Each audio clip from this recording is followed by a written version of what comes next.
akses. Tadi pagi saya bercerita di UPI Bandung bahwa memang dari sisi akses dari Sabang sampai Merauke ini kita baru memiliki mahasiswa 765.000, sedikit. Kalau digabung dengan Dikti Kemendikbud Dikti itu kisaran mahasiswa kita baru 6.500.000, kecil, baru 32% dari total itu. Jadi ada 68% mahasiswa usia kuliah yang tidak kuliah. Oleh karena itu anda semua yang ada di ruangan ini bersyukurlah bisa kuliah di tempat ini. Saudara-saudara kita ada 68% yang tidak kuliah.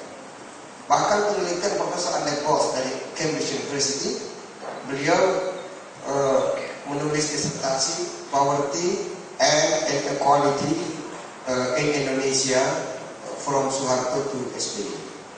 Itu menemukan ada 28 juta penduduk Indonesia yang ditengarai miskin abadi karena dia tidak kuliah. Dia hanya sekolah SD, paling tinggi SMP.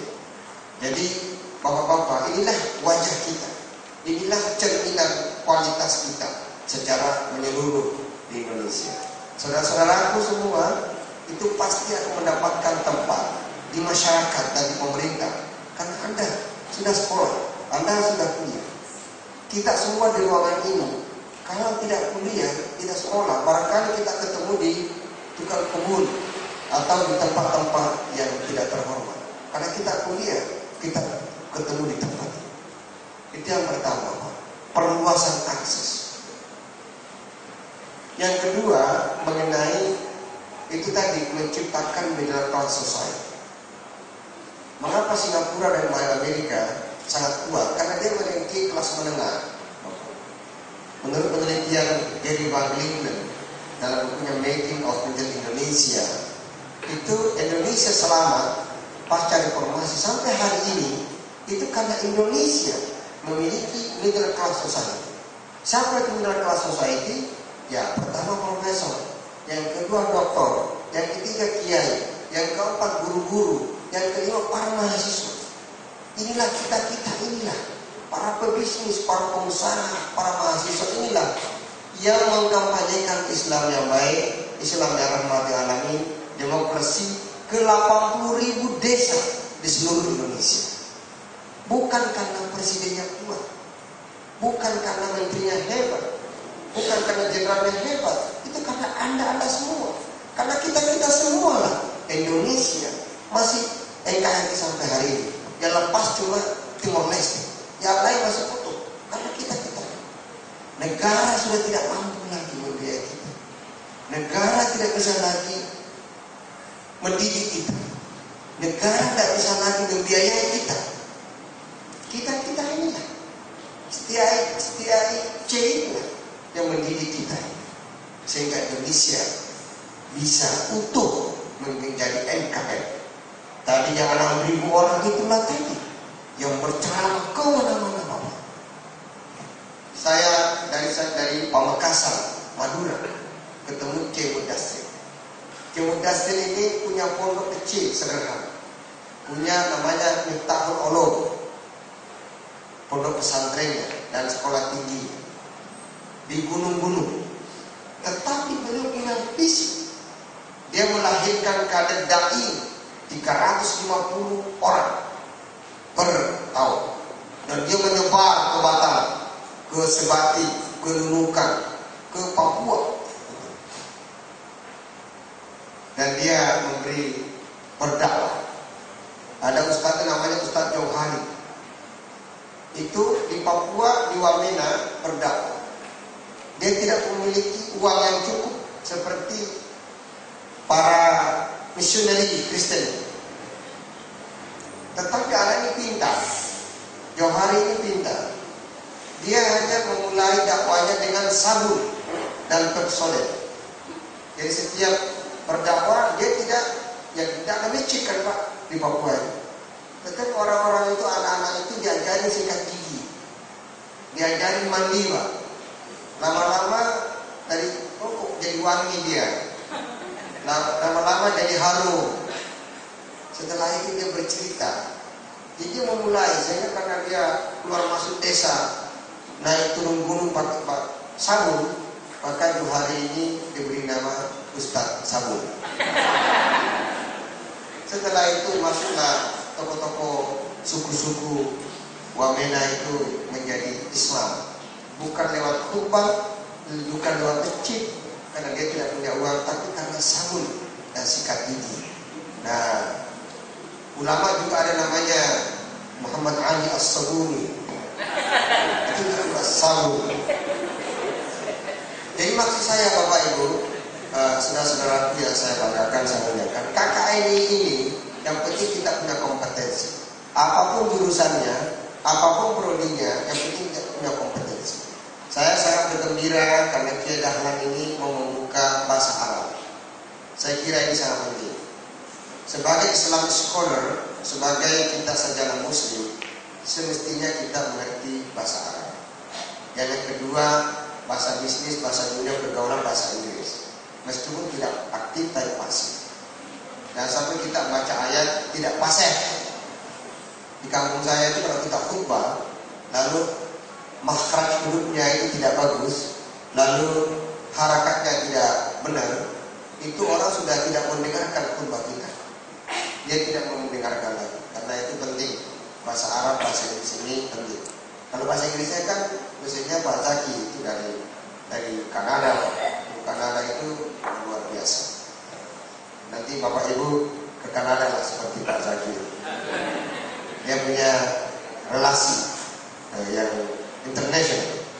Nah, saya kira itu inti Bapak Ibu yang harus kita pertahankan, harus kita ini.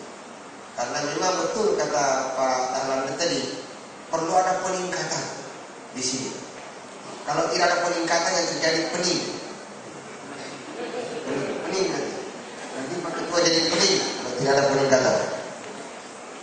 Itu yang perlu saya sampaikan. Kemudian yang paling utama lagi, mohon nanti saya kirimi Bapak, nanti ada peraturan menterinya, ini sedang diberhukum KKMI-nya. Kita punya 40 program studi Bapak, jadi keilmuan kita punya 40. Dari 40 itu semua ada standar-standarnya. Pokoknya kalau hadis, ilmu hadis itu kira-kira kalau sudah 4 tahun belajar di sini, dia punya kompetensi apa, level ilmunya bagaimana. Kemudian namanya SKPI, surat keterangan pendamping.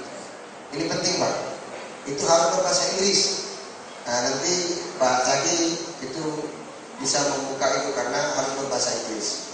Jadi kalau anak-anak kita mau ke luar negeri, itu bukan hanya mendapatkan ijazah Pak, selembar ijazah, tetapi dia punya namanya SKPI, surat keterangan pendamping ijazah.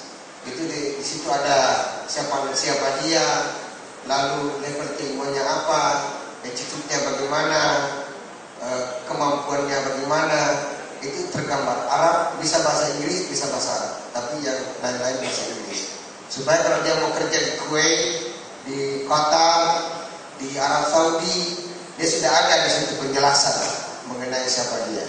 Jadi nanti 2016 ini Bapak Ibu, kalau kita wisuda, bukan hanya ijazah, bukan hanya transkrip nilai, tetapi ada namanya surat keterangan pendamping ijazah. Nanti ketua-ketua prodi, ketua-ketua jurusan, sekretaris prodi sangat sibuk kalau mau wisuda. Dia tidak sekedar mencetak ijazah, tidak sekedar mencetak transkrip nilai, tetapi ada namanya SKPI. Dan oleh karena itu butuh bank data. Bank data ini begitu masuk mahasiswa kita masuk di sini, itu langsung ada bank data, supaya ada track record akademiknya. Jadi kalau dia pernah lomba azan, dia harus itu. Jangan sampai nanti lomba azan itu harus ada penjelasan di situ. Atau dia Polri nasional atau kabupaten, itu ada rekapnya di situ Bapak Ibu. Sehingga nanti tergambar keahlian dia. Barangkali dia pernah menjadi guide bahasa Arab dan sebagainya, atau macam-macam gitu. Jadi semua tergambar di situ, sehingga anak-anak kita nanti diterima di pasar. Kecuali terutama tahun ini sudah masuk Asian itu MEA, masyarakat ekonomi ASEAN, Asian Economic Community. Jadi dia bisa bekerja di 14 negara karena dia memiliki SKP. Ini penting sekali. Nanti mungkin perlu ada lokakarya, ada pembahasan 1 hari Bapak Ibu, kita bahas secara detail apa yang dimaksud dengan SKP itu.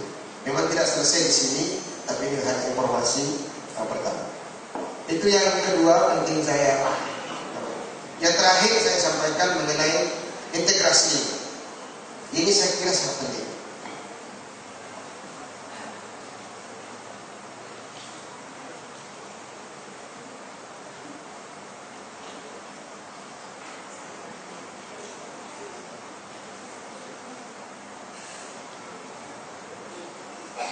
Integrasi ilmu ini dulu selalu ada perdebatan semenjak Ismail Bajar Al-Faruqi, ada namanya Islamisasi ilmu, tapi sekarang yang di Indonesia itu integrasi ilmu. Nah, tahun ini Kementerian Agama di tempat saya bekerja itu ada task force untuk pengembangan integrasi ilmu.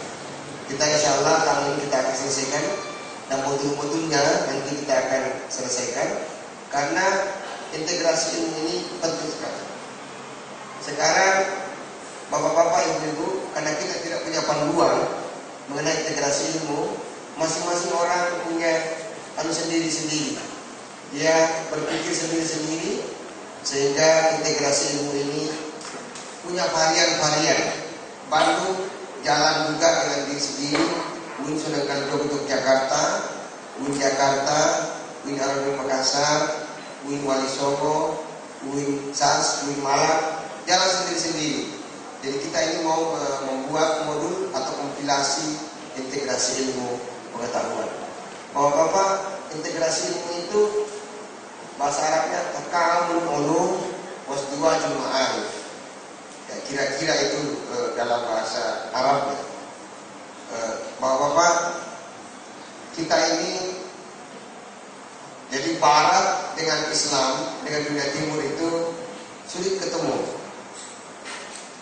Barat itu punya pengalaman pahit antara pertemuan agama dan sains. Jadi seakan-akan saintis itu melupakan agama. Jadilah sekuler. Sementara Timur itu juga tidak berkembang kita. Jadi kalau ilmu itu ke Barat itu menjadi sains. Tapi kalau ke kita, ke Jawa, ke Timur itu menjadi primbon, astrologi. Akhirnya jadi klinik dukun. Sama-sama astrologi, Pak, astronomi. Kalau astrologi itu ke Barat, itu jadinya astronomi, Pak. Ilmu tentang antariksa yang di Lembang itu. Tapi semakin ke Timur, itu menjadi ilmu perbintangan, klinik menjadi dukun, Pak. At-Tibbun Nabawi dipelajari di Barat menjadi kedokteran.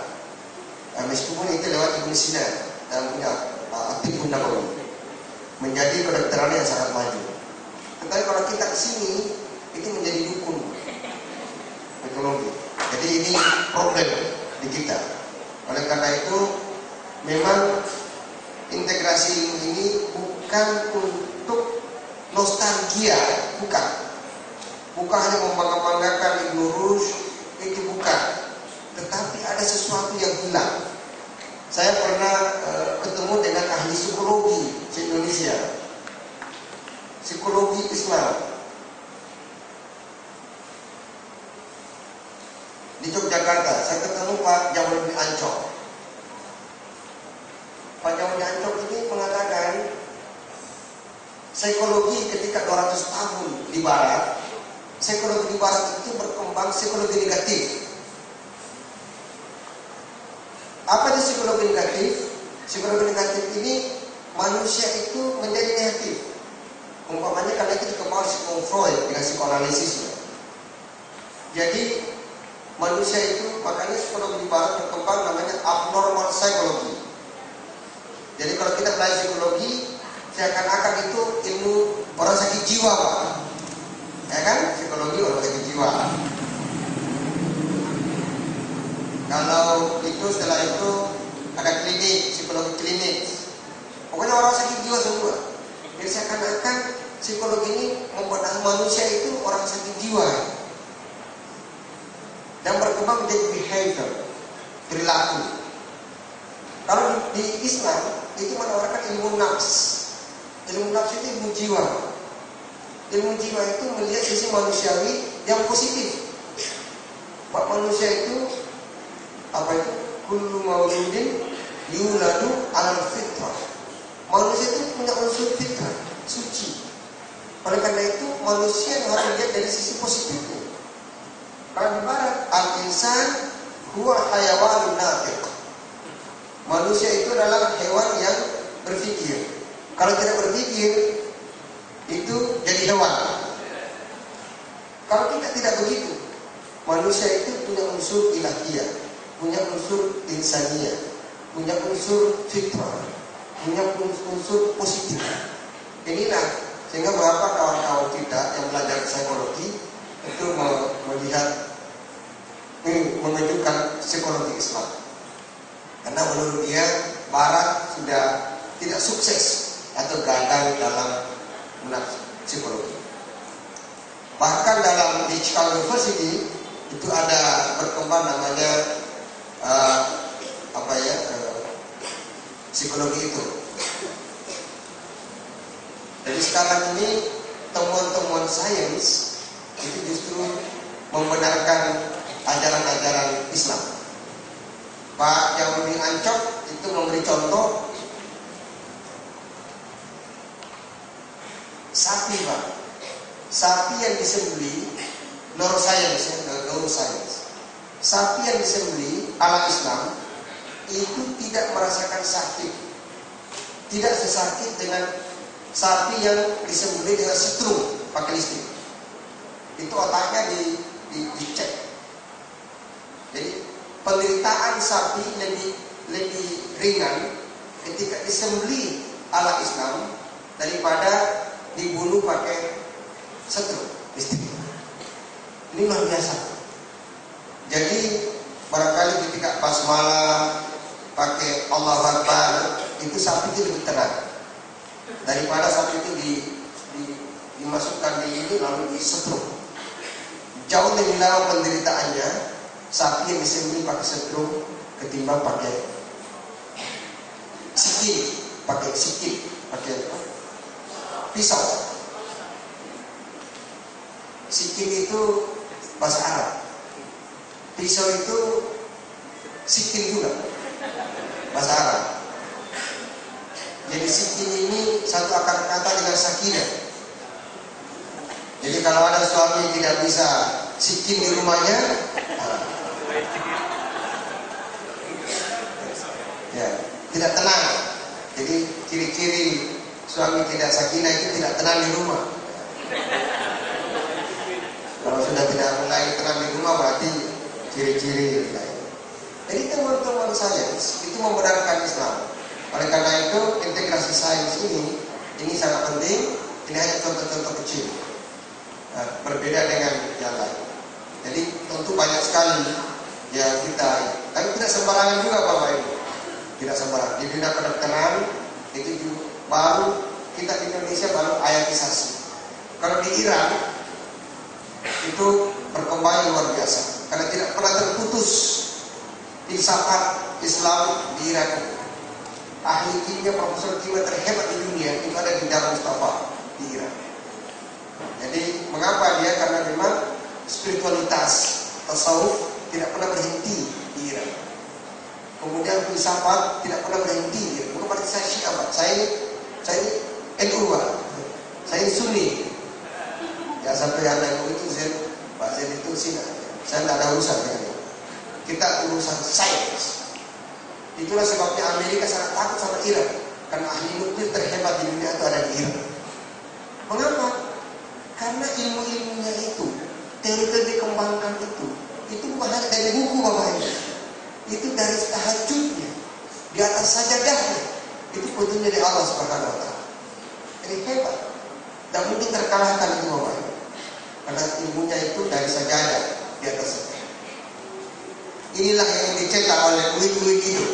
oleh IAIN itu, oleh Kementerian Agama itu, dan undang-undang yang sudah ada, Undang-Undang Nomor 12 Tahun 2012 tentang pendidikan tinggi itu diberi kesempatan Kementerian Agama untuk mengembangkan integrasi.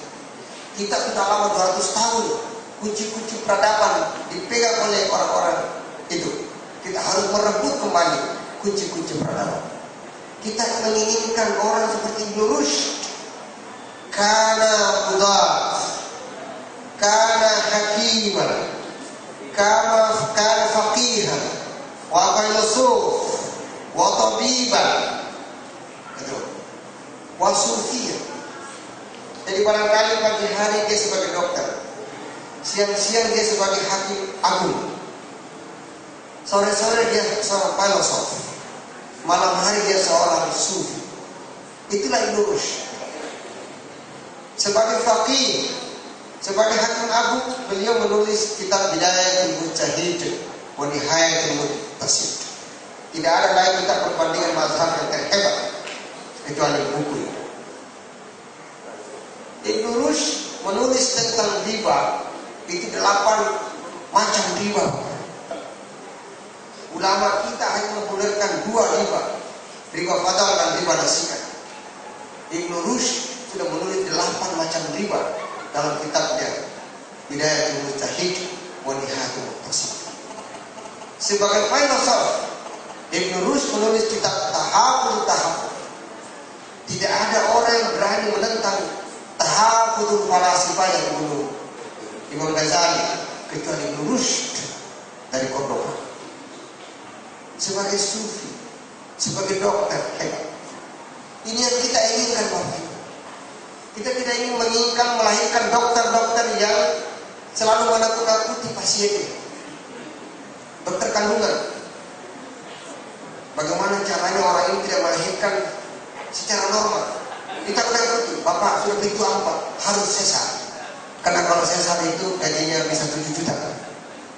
Kita tidak mau begitu. Kita melahirkan dokter-dokter yang betul-betul orangnya baik, akhlaknya tinggi, takwanya tadi tinggi, jujur, otentik. Persoalan kita, pendidikan kita di Indonesia dari Sabang sampai Merauke, persoalan manusia otentik. Kita ini sudah penuh kepalsuan. Bunga-bunga kita banyak bunga-bunga palsu, kecuali yang ini palsu satu. Persoalan pendidikan kita palsu, penuh kepalsuan. Nah, mudah-mudahan sekolah tinggi ini yang segera lanjut menjadi institut itu bisa melahirkan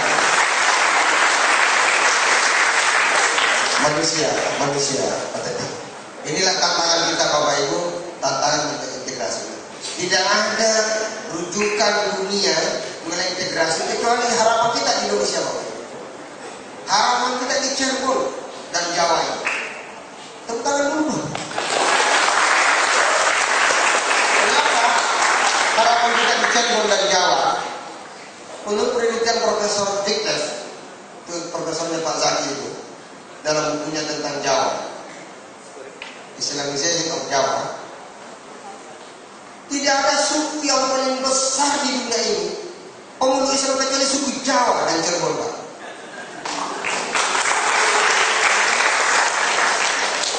Tunjukkan saya, Pak. Sama Arab Saudi berapa orang, Pak? Berapa jiwa Arab Saudi? Barangkali 7 juta. Irak berapa, Pak? Hanya 28 juta Irak. Irak juga tidak banyak. Turki tidak banyak. Yaman masih berperang. Syria kecil. Oman tidak banyak. Mesir berapa? Kecil. Sudan apa lagi? Maroko lebih kecil lagi. Jadi tidak ada suku yang terbesar. Suku punya, Pak. Kecuali apalagi Brunei, berapa Brunei itu? Masih berasa banyak Cirebon daripada Brunei. 200.000 atau 300.000 itu Islamnya berbeda besar. Oleh karena itu, untuk kalau Jawa sudah beres, Cirebon sudah beres, Indonesia sudah beres semua, Bapak.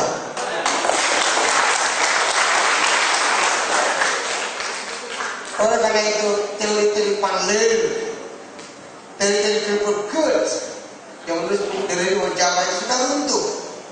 Karena sebetulnya Islam asli itu ya Islam Jawa dan Sunda dan contoh masuk di situ. Saya tidak pernah risau kalau itu siapa itu Brunei Darussalam. Tidak risau saya, karena dia hanya 300.000. Hatta Arab Saudi Bapak Ibu, kecuali Mekah, Ka'bah dengan kuburan Nabi itu, tidak usah terlalu risau Pak. Saya pernah guyon, sekiranya Nabi tidak mencium Hajar Aswad, saya tidak tertarik dengan Hajar Aswad. Karena cincinnya pakai itu lebih bagus daripada Hajar Aswad. Hanya karena ta'abudi, hanya karena Nabi mencium ya kita ikut-ikut di sini juga. Ta'abudi ya.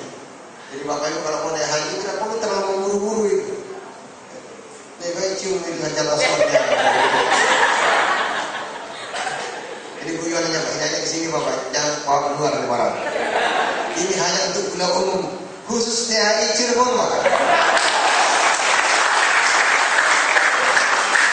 Karena saya tahu ilmu agamanya di sini tinggi, karena belajarnya di atas pohon kelapa.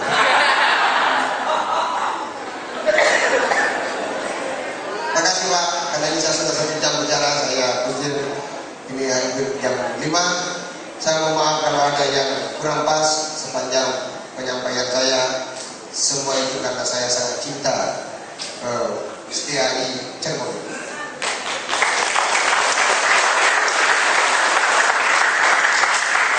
Kita bertemu karena cinta itu adalah energi Tuhan yang tak terbatas. Tidak mungkin Bapak Ibu datang ke sini jauh-jauh tanpa karena cinta. Cinta inilah sesungguhnya merupakan anugerah Tuhan yang luar biasa.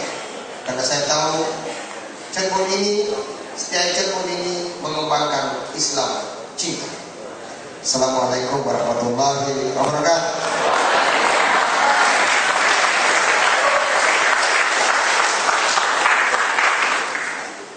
Terima kasih pada narasumber dan seluruh audiens. Kalau yang dijelaskan maksud tema yang berkembang ini cukup simpel, 2 pengertian kayak itu, hanya labeling dan kompetensi. Menurut pandangan beliau ini, STAI sudah menunjukkan itu, pencitraan sudah gitu. Karena tadi bahwa gedung STAI paling bagus, memang betul Pak. Saya lihat tiket paling bagus STAI itu gedungnya.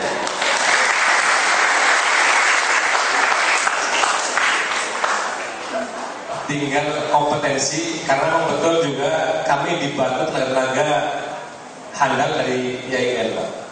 Tadi sebut ada Pak Profesor Jamal, ada Pak Dr. Aan, ada Dr. Aziz.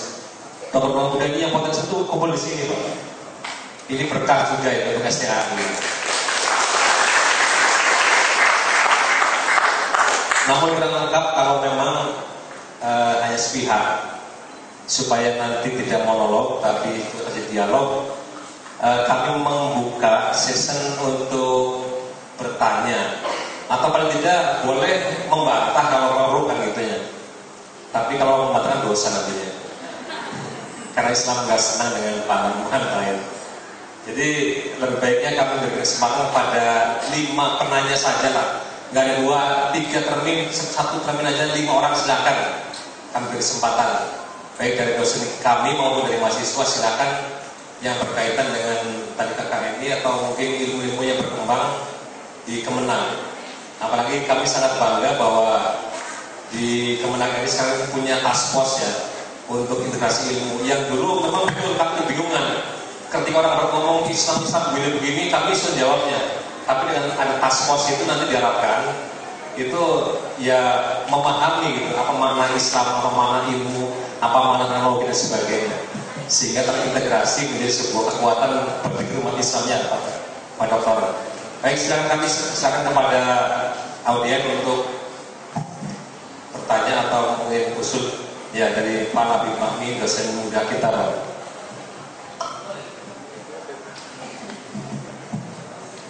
Pak Habib Mahmi. Assalamualaikum warahmatullahi wabarakatuh. Terima kasih.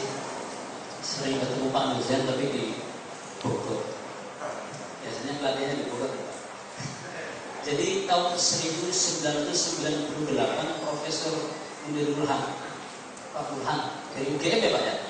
Pak Burhan itu berbicara, dia seminar yang mengatakan, saya waktu itu masih semester 1. Catat kata-kata saya, profesor 15 tahun ke depan itu profesor yang spesifik Pak. Jadi ada mungkin kata Pak Munir Burhan, profesor ahli bagian mata sebelah kanan. Jadi nggak bisa nanti memeriksa mata sebelah kiri.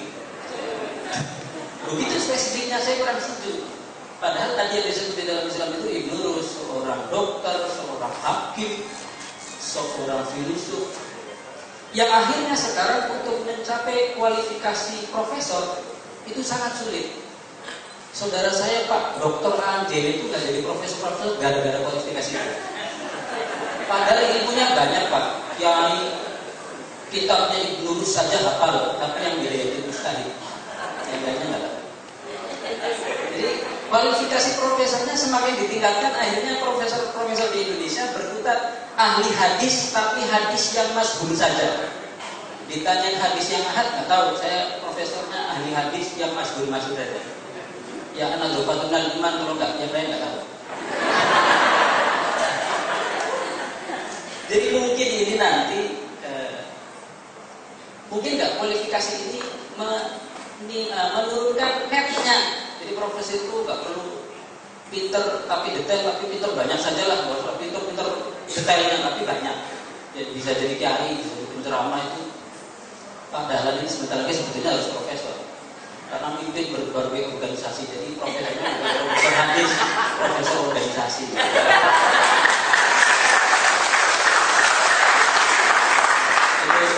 Yang kedua, institut 5 tahun Pak.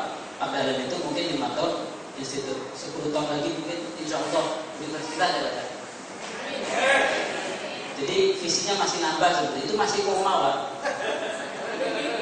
Prodi yang baru 4, 6, 8 mungkin kalau universitas 5 tahun, 20 tahun lebih lagi 10 tahun paling cepat universitas. Itu kita visi-visinya sebetulnya. Dua saja komentar saya, terima kasih. Assalamualaikum warahmatullahi wabarakatuh.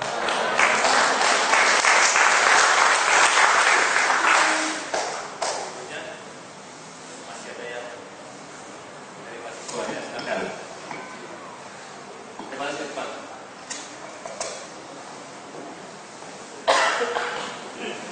Seperti nama ya.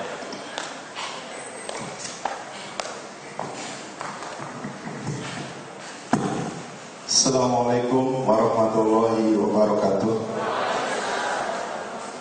Yang terhormat Dr. Muhammad JMAG, kami dari mahasiswa semester 8, nama karena sangat menarik sekali tadi Bapak membicarakan tentang Ibnu Rus yang merupakan seorang tokoh atau seorang ulama yang berbagai disiplin ilmunya bukan hanya satu sisi saja, tapi menyangkut berbagai sisi kehidupan. Bahkan diterangkan tadi ada 4, sebagai dokter, sebagai hakim, sebagai filosof, dan sebagai sufi kalau malam hari.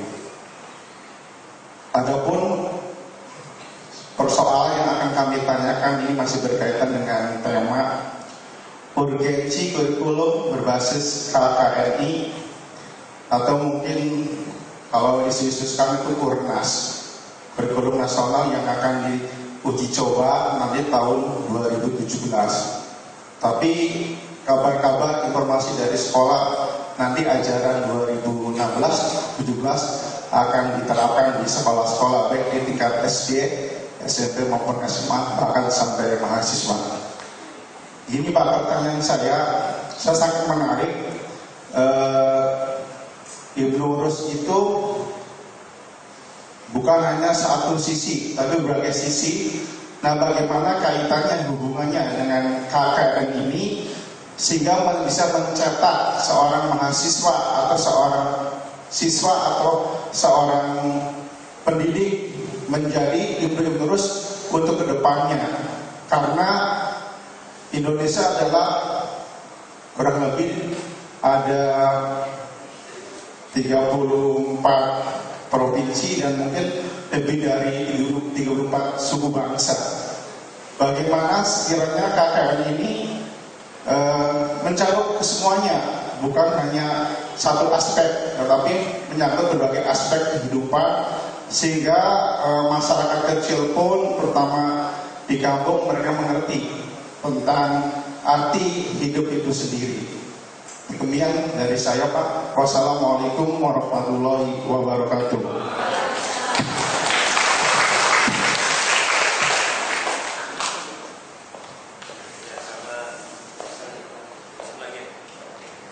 Ya, makanya.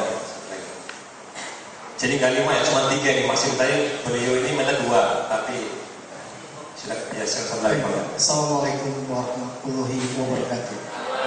Nama saya Yudi Mulyana. Yang terhormat Bapak Dr. Muhammad Zin. Ini mungkin menarik bahwa ternyata Sekolah Tinggi Ilmu Agama Islam Cirebon, salah satu saya adalah mantan pendeta saya dengan basic S2 Teologi dan S2 IAIN. Menarik sekali ketika berbicara secara komprehensif tentang apa yang mau dihasilkan dalam dunia pendidikan kita. Sejauh yang saya amati, kalau dulu saya kuliah saja, Pak, itu pertama yang saya harus pelajari adalah karakter dosen. Dosen itu tidak sama. Ada dosen yang berpikir itu dia tidak melebar, tetapi dalam. Tetapi ada dosen yang berpikirnya dia lebar, tapi tidak dalam. Karena itu saya selalu bisa mendapatkan nilai yang sangat tinggi karena saya sesuaikan dengan karakter dosen itu, Pak. Kalau dosen itu nggak suka yang dalam-dalam, saya bicara secara universal cuma lebar. Tapi kalau dosen itu detail dalam, saya makan membuat makalah yang detail, Pak. Sekarang implementasi adalah saya melihat apa yang Bapak sampaikan ini bagus, tetapi itu menjadi sulit, Pak, di pasar nanti ketika mahasiswa kita bekerja di lapangan. Karena kenyataannya bahwa memang sangat sulit, Pak, mengcombine kedua cara berpikir ini. Tadi saya lihat seperti Bapak sampaikan Ibnu Rus itu luar biasa, Pak. Dia melebar, tapi pada akhirnya tidak mendalam. Dan ini yang membuat sulitnya diterimanya lulusan kita di lapangan pekerjaan kan tidak punya keahlian yang jelas, Pak. Serba tahu tapi tidak mendalam. Bagaimana Kementerian Agama, kebetulan saya juga di Kementerian Agama, Pak, Kota Cirebon, saya di Universitas Islam. Bagaimana membuat sebuah program yang sebetulnya membuat mahasiswa itu layak dijual, Pak, siap pakai begitu, Pak. Nah, karena sangat sulit, mahasiswa itu serba tahu, luas, seperti lurus, tetapi nanti sulit juga, Pak. Nanti betul dosen pun kesulitan, Pak, ketika mau kasih jasa, Pak. Harus ada rekomendasi, keahlian seperti apa? Karena silabus sendiri itu tidak membuat mahasiswa menjadi siap pakai. Karena itu, Pak, menjadi pertanyaan saya, bagaimana langkah-langkah untuk ke depan masa lebih baik. Terima kasih. Wassalamualaikum warahmatullahi wabarakatuh.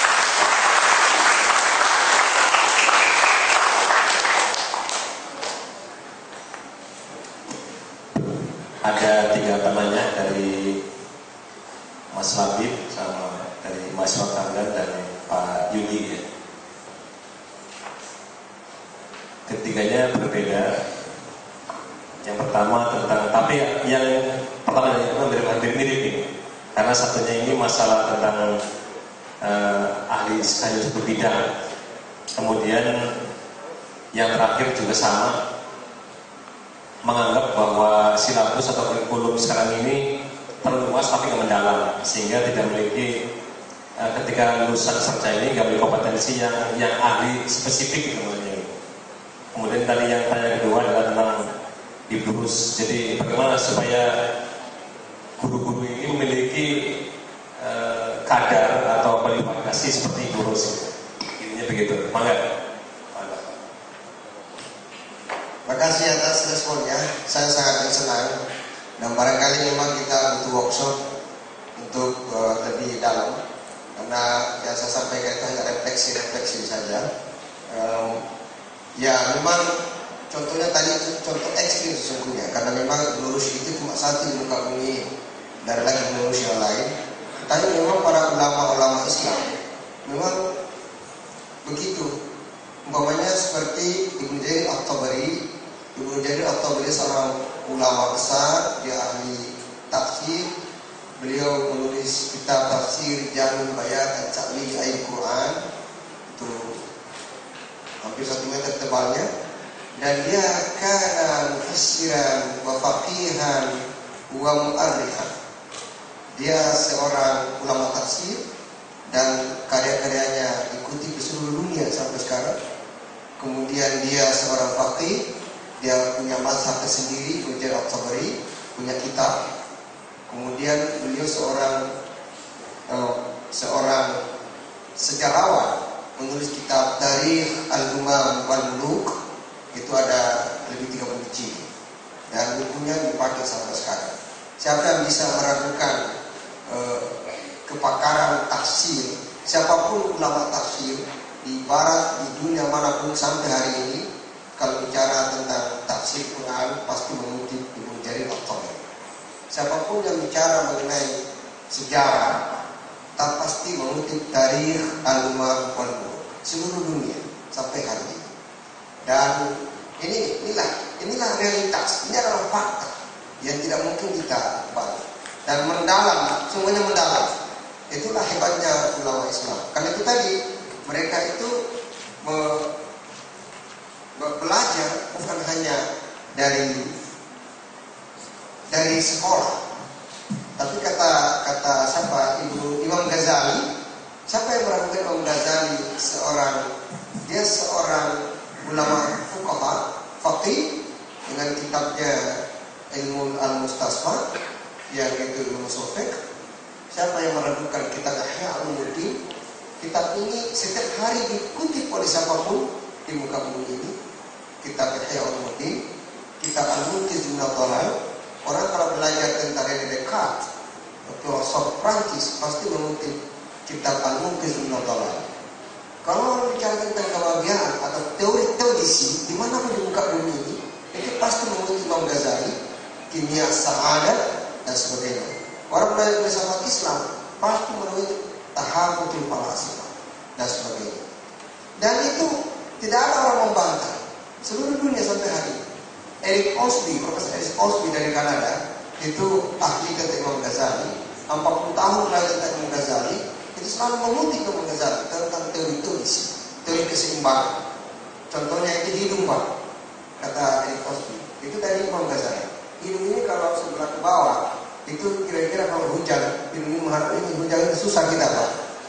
Atau hidung ini tidak di sini, Pak. Bagaimana kacamata diletakkan di mana, Bapak ini? Itu namanya teori teodisi, teori keseimbangan. Dan dia akui di sini. Memang contohnya ekstrim, Bapak Ibu. Memang contohnya ekstrim. Tetapi sampai sekarang di Iran, Bapak Ibu, di Iran, Syria juga begitu. Yang namanya multi kompetensi itu biasa. Ada orang SAJ, sarjana agama, ulumuddin, tapi dia sarjana komputer. Jadi mereka itu sudah multi kompetensi. Karena saya berbicara Pak Ketua tadi, itu biasa. Yang tidak biasa kita ini. Yang tidak biasa kita. Jadi yang namanya Dr. Muhammad Syahrur, dia kan ahli minyak, Pak. Dia ahli tanah. Syahrur. Tetapi di Indonesia itu dikenal bukan ahli perminyakan. Dia dari Rusia. Doktornya dari Rusia, isinya dari Rusia.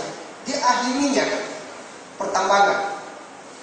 Tetapi dikenal dia sebagai Syahrur, itu adalah Al-Quran wal Kitab Qira'ah Mu'asirah. Dikenal sebagai ahli tafsir, ahli agama, sarjana agama. Orang kalau belajar tafsir dimanapun di Indonesia ini, itu pasti mengutip namanya Al-Kitab, Al-Quran, Al-Qira'ah Mu'asirah. Tapi dia ahlinya, PhD-nya itu adalah PhD di bidang perminyakan. Sudah biasa di daerah lain. Jadi maksud saya setuju disampaikan oleh beliau tadi, Pak Yudi Mulyana.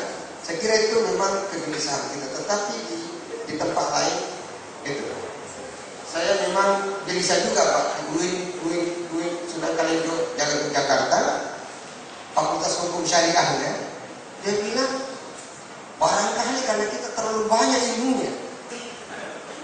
Jadi semua alumni hukum Fakultas Syariah UIN Sunan Kalijogo Jakarta, semua dia tahu kecuali pasal-pasal. Sehingga sulit memutuskan hukum. Karena hukum itu kan right and wrong, black and white. Tidak ada kekomplikasi. Jadi kalau memutuskan perkara ya sudah. Karena anak-anak itu belajar sosiologi, belajar antropologi, dalam menimba hukum dapat sekutu hukum, Pak. Itulah, saya kira keresahan Pak Yudi itu dibenarkan. Itu sebuah fakta juga. Saya mau jalan keluar. Jadi saya mengusulkan multi kompetensi. Seperti tadi itu Pak Kiai Mahmud. Itu kalau kabarnya itu sekda, tapi kompetensinya juga bahasa Arab. Jadi kalau bahasa Arab itu lebih bagus daripada bahasa Arabnya saya. Jadi ini saya usulkan multi kompetensi. Jadi orang itu bisa memiliki kompetensi keahlian. Sertifikasi dosen juga memungkinkan. Dan umpamanya saya itu ilmu hadis. Saya itu ahli hadis. Kalau lama di birokrasi menjadi ahli hadas. Makanya istri saya bilang, untuk mengusung buku lagi profesor cepat. Karena buku-buku hadis saya yang memang banyak, saya ingin terus berkembang. Bukan hanya hadis masyhur, hadis dhaif juga saya pelajari, Pak. Hadis dhaif, hadis maudhu dan sebagainya. Pokoknya tanya apa aja tahu lah, kecuali yang keahlian itu. Baik. Tadi saya ngomong, saya mengusulkan jalan tengah, multi kompetensi. Sertifikasi dosen memungkinkan, Bapak.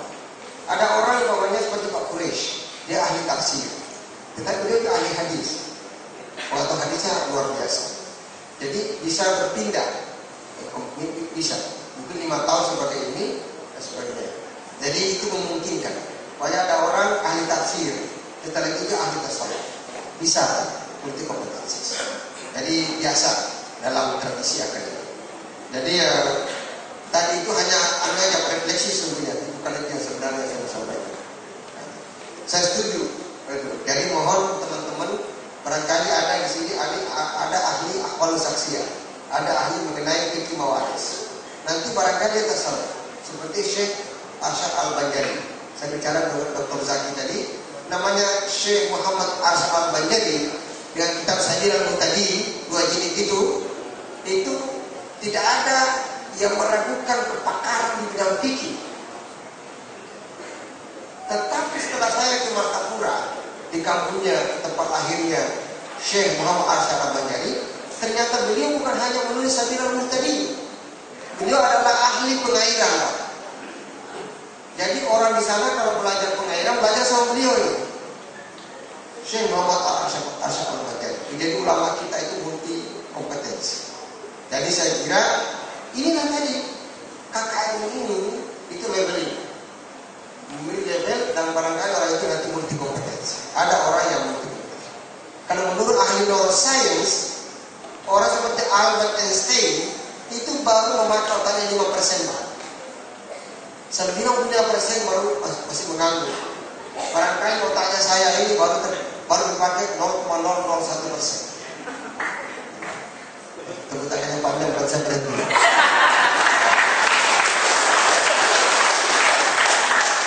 Terakhir, setuju Bapak. Saya baru baca buku judulnya The Rage is Over.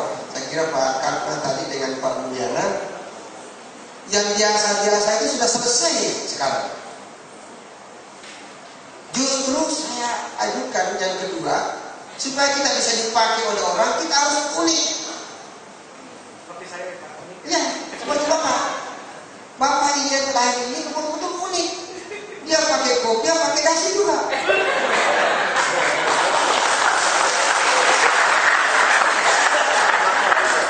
Jadi pakai kopiah itu kiai, pakai itu orang sekolah. Itu hebat itu Bapak itu. Itu unik, Pak. And it is over. Yang biasa-biasa sudah berakhir, Bapak itu. Jadi oleh karena itu tugas Pak Ketua sementara jadi rektor di sini, tugas dosen itu bagaimana menggait mahasiswa agar mengembangkan keunikan pada dirinya. Karena Allah kita sembah, Karena Allah Ahad. Allah Ahad itu bukan Allah yang esa, Allah yang maha unik. Ahad itu unik. Allah Ahad, Allah Samad, lam yalid wa lam yulad wa lam yakul lahu kufuwan ahad, berarti unik. Bukan esa itu Ahad. Unik. Nah, jadi mohon Bapak Ibu, saya ini kan ada 300 orang lebih di Kementerian Agama Pusat yang orang sama jabatannya saya, Pak. Mengapa saya dipanggil di sini? Bukan karena saya pintar, barangkali karena saya unik.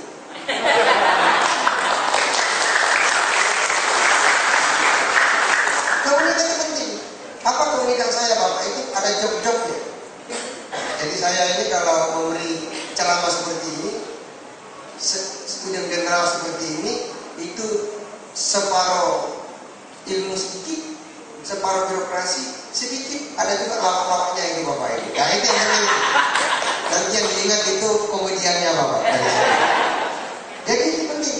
Dan itu harus dilatih Bapak ini. Lead with story. Kalau Anda mau jadi pimpinan, jadi hebat, harus pintar cerita-cerita. Kalau tidak punya cerita-cerita, itu tidak meyakinkan. Narrate is over. Inilah tugas kita. Kalau kita orang barat, selama kita tidak ada keunikan, itu tidak dipakai kita. Saya tidak pernah ragu dengan orang Cirebon. Orang Cirebon itu orang hebat. Apa yang kehebatannya Cirebon, Pak? Kehebatan Cirebon itu bisa bikin terasi, Pak. Coba Bapak ke Kanada, ada terasi nggak? Nggak ada, Pak. Anda ke Timur Tengah, nggak ada. Itu ada teman saya orang Kuningan namanya Pak Mamat. Subdit penelitian. Dia ke Al-Azhar. Sudah 1 bulan. Sudah habis terasinya dari Cirebon. Dia pergi Pasar Husein. Di depan Al-Azhar itu namanya Pasar Husein. Pasar, ya seperti yang pasar apa sini? Pasar pagi lah. Pasar yang segala macam itu dijual. Tidak ada orang itu, temannya Pak Mamat itu, yang mengerti bahasa Arabnya terasi. Kita nanya apa ini? Akhirnya ada temannya pintar. Begini katanya Pak Mamat. Kita ambil bungkus-bungkusnya, kan masih ada sisa-sisanya ini. Kembali ke kos-kosannya. Ambil bungkus-bungkus, botol-botolnya, bungkus-bungkus. Lalu dikasih orang Arab. Aja ya Syekh. Anda, apakah Anda punya yang seperti ini? Orang Arab jadi cium-cium. Saya bilang, ini anda. Anda miskin. Ada kamai. Ini bangkai. Ada yang miskin sekali. Orang dari mana kata saya? Bangkai makan. Itu Pak. Karena kreativitasnya orang Cirebon itu, bayangkan itu. Dan yang kedua, orang Cirebon orang Indonesia sangat unik, sangat kreatif. Saya selalu ceramah di mana-mana Bapak Ibu. Kehebatan orang Indonesia itu mengubah kemiskinan menjadi keunikan, kemiskinan menjadi kreativitas. Apa itu contohnya? Sambal. Istri saya sambalnya hebat. Sambal kita banyak sekali Pak. Sambal itu adalah simbol kemiskinan. Iya kan? Ikannya sedikit, bagaimana cara